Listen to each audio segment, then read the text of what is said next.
y avait des blessures sur leur corps. Et on les a jetés en prison. Et on l'a mis, la Bible dit qu'on les a jetés dans la prison intérieure, c'est-à-dire dans la prison de la prison. Non seulement on les a mis dans une prison où on met les malfrats les plus mauvais, mais en plus on les a enchaînés avec les ceps aux pieds. Donc ils étaient blessés. Ils avaient une chaîne qui les attachait à un arbre. Ils étaient dans la prison de la prison. Malgré cette condition difficile, un corps blessé, une situation, un environnement négatif, ces gens-là disaient que Dieu est bon. Chanter des louanges, ce n'est pas chanter des complaintes. La Bible choisit volontairement les mots parce qu'ils sont adaptés. Chanter des louanges, c'est être joyeux. C'est dire que Dieu est grand. C'est dire que Dieu est merveilleux. C'est dire que s'il n'y avait pas les chaînes aux pieds, peut-être qu'ils allaient danser. Alléluia, parce que dans une louange, on danse. Donc je vois Paul en train d'essayer de bouger sur le cep là. Et puis taper. Je vois Silas en train de dire, Dieu est bon, alléluia. Dieu est bon, alléluia. Avec les yeux gonflés, le visage tordu, Dieu est bon, alléluia. Dieu est bon, alléluia. Dieu est bon, alléluia. Ils étaient joyeux. Ils étaient joyeux. Amen. Ça, ce n'est pas une joie circonstancielle. C'est une joie qui vient d'ailleurs. C'est une joie qui vient du ciel. Et quand Dieu vous la donne, ça veut dire qu'il n'a pas besoin d'attendre qu'on les délivre de la prison. Dans un païen, quelqu'un qui n'a pas la joie divine va être là. Que justice soit rendue. Et il est malheureux dans la prison. Que justice soit rendue. J'attends.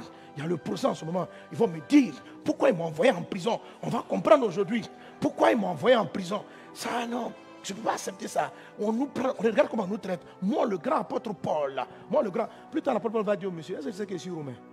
Je suis roumain.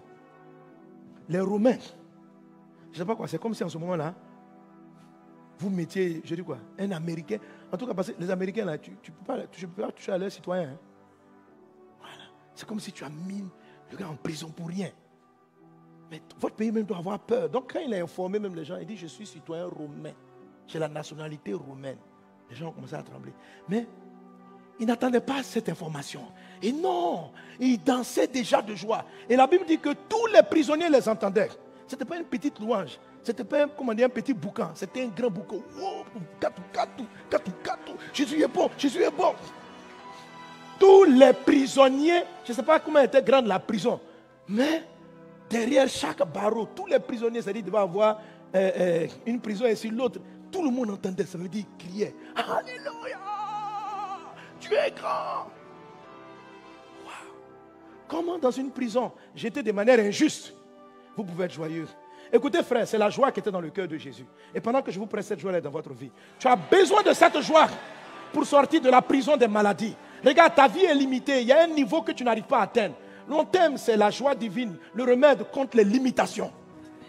Une prison est une limitation, mais il y a beaucoup de gens qui sont dans des limitations. Il y a un niveau financier que tu n'arrives pas à atteindre. Il y a un niveau dans ta famille que tu n'arrives pas à atteindre. Il y a une dimension que tu n'arrives pas à atteindre.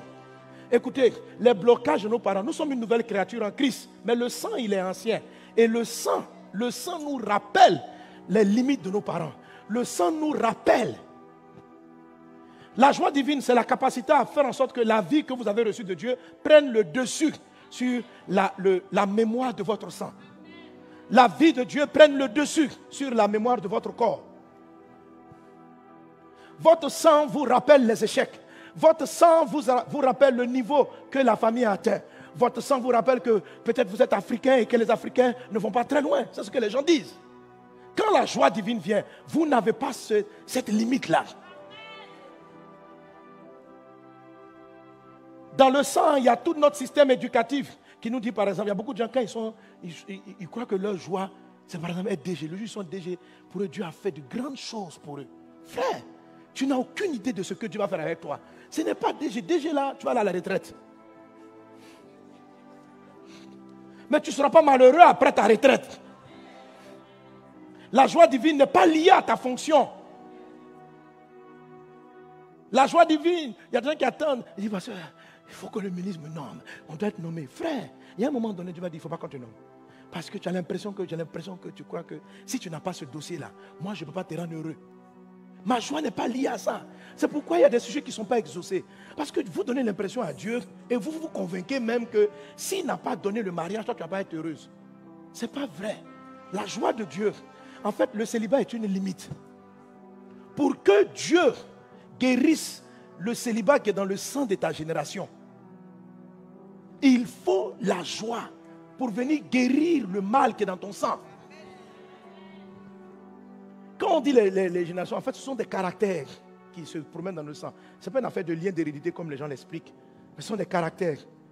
Votre sang, votre hérédité, votre passé vous donne des éléments qui sont des mémoires. Le nez que tu as n'est peut-être le nez de ton arrière-grand-père. Tu es chrétien, mais le nez est resté. Alléluia. Amen. La réaction que tu as, si des gens tombent sur moi et disent, mais toi, tu réagis exactement comme ta grand-mère. Tu réagis exactement comme lui. Donc, on a des faiblesses émotionnelles, on a des forces, on a des choses qui viennent de notre héritage. Mais tout ça, ça a été transféré dans la mémoire du sang. Et dans la mémoire du sang, on n'a pas seulement les limites émotionnelles, mais on a aussi les limites même de carrière.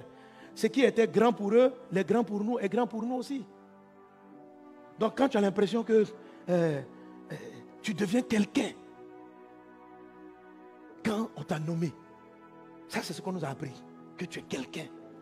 Mais Dieu dit, c'est n'importe quoi votre histoire. Moi, quelqu'un est quelqu'un même depuis sa naissance. Il n'est pas quelqu'un en devenant. Il est quelqu'un parce qu'il vient de moi. Il est quelqu'un parce qu'il est ma créature. Alors, si vous avez besoin de voitures, d'argent pour vous sentir des personnes, Dieu ne va pas vouloir vous les donner. Parce qu'il a besoin que vous ayez sa joie d'abord. Il met ça là en bonus. Pourquoi tu as l'impression que tu es valeureux parce que tu as de l'argent? Quand tu n'avais pas d'argent pour Dieu, tu étais déjà important. Et tu dois déjà te réjouir de ce que tu es. Dans le monde, c'est toutes les acquisitions extérieures qui nous donnent d'être ce que nous sommes et qui donnent la valeur. Pour Dieu, ce n'est pas ça. Et tout l'évangile est écrit pour que nous comprenions la valeur que Christ donne à l'humanité. Le monde a été perverti, car le monde valorise les hommes en fonction de leurs acquis et en fonction de leur titre et de leur position. Tu dois bannir ce système de pensée, parce qu'il te rend orgueilleux vis-à-vis des plus faibles. Parce qu'il te rend vulnérable. Lorsque tu perds l'argent, tu as l'impression que tu n'es rien. Tu rases les murs. Pourquoi tu rases les murs? Marche la tête haute. Alléluia. Je dis souvent aux gens pour expliquer. Amen. Bon, avant, j'ai toujours fait ça avec la reine d'Angleterre. Maintenant, elle est partie. Maintenant, le roi d'Angleterre. Il faut que je m'habitue. Le roi d'Angleterre, le roi d'Angleterre, le roi d'Angleterre. Alléluia. Amen. C'est parce qu'il est roi que le palais devient palais. Ce n'est pas parce que tu habites dans un palais plus joli que le palais de Buckingham que tu seras roi d'Angleterre. C'est parce que tu es le roi que toute maison que tu habites devient palais. Amen. Est-ce que tu comprends? Même si le roi vient habiter dans une baraque, il n'y a pas de porte. C'est un palais. Donc ce qui fait le palais, ce n'est pas la qualité de la maison. Ce qui fait le palais, c'est la qualité de la personne qui habite. Est-ce que tu sais que tu es une reine? Est-ce que tu sais que tu es un roi? Quand les mages sont partis adorer Jésus, ils ont vu Jésus qui est né dans un endroit où il y avait les excréments de moutons, dans une bergerie. Mais ils ont dit, le roi est là. Ils n'ont pas cherché au milieu des palais. Quand je te regarde, je vois une reine. Quand je te regarde, je vois un roi. Mais est-ce que toi, tu le vois? Que la joie divine te guérisse et te rétablisse dans le nom de Jésus-Christ de Nazareth. Alléluia. Gloire à Dieu. Si Jésus devait regarder les événements, il n'aurait pas été... À la croix, Jésus était joyeux. Jusqu'à il sauvait des gens. Il dit, pardonne-leur, ils ne savent pas ce qu'ils font. Et puis il est en train de traiter. Et toi, on t'a percé le corps de partout. Donc quand le gars dit, toi là, sauve-nous. Il a dit, mais mon gars, tu vois pas qu'on m'a percé, je souffre. Parce qu'on ne les a pas transpercés comme pour Jésus. Mais Jésus, les gens l'avaient maltraité, l'avaient battu, l'avaient cloué avec des pointes. Mais les autres, les étaient tranquilles. Et Jésus donnait des conseils. Toi, pourquoi tu parles mal à ton voisin? Voilà. Et puis Jésus était tranquille. D'où venait sa force? La joie divine. Comment il a pu dire aux gens, Père, pardonne-leur parce qu'ils ne savent pas ce qu'ils font? La joie. Parce que si Jésus devait regarder, est-ce que vous savez que les gens, vraiment, ils ont trahi Jésus? Pas seulement les apôtres, mais la foule. Il y a quelqu'un qui m'a dit dernièrement que la démocratie n'est pas bien. Parce que c'est la démocratie qui a fait qu'on a crucifié Jésus. Il y a eu un vote entre un voleur, Barnabas, et puis Jésus. On a fait l'élection. Jésus a perdu l'élection. Vous ne savez pas ça? Le gars s'est arrêté devant et dit, choisissez. Qui voulez-vous crucifier? Jésus ou Barnabas? On a fait l'élection. On a dû voter. Les gens ont voté la mort de Jésus. Bon, que la démocratie, que Dieu bénisse. Mais la personne est en train de m'expliquer que les hommes Souvent, ils choisissent même leurs bourreaux, leurs voleurs. C'est-à-dire, Barnabas qui est rentré dans leur maison, qui violait leurs filles. On dit, qui vous joue? On dit, on veut Barabbas, crucifier Jésus. Celui qui a guéri leurs malades, celui qui a multiplié les pains. C'est-à-dire que quand il regarde sa vie là, il n'y a pas quelqu'un qui a un reproche concret à faire à Jésus. Il n'a fait de mal à personne. Mais les gens ont voté le voleur. Souvent on vote les voleurs. Hein?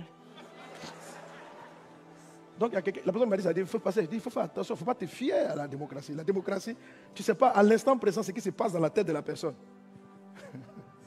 Bon, vive la démocratie, allez aux élections, votez, mais votez par l'esprit. Je dis ça bien, comme on est loin des élections, alléluia, ça va aller. Est-ce qu'on est ensemble? Amen. Donc malgré qu'il n'ait pas été élu, Jésus a aimé les hommes.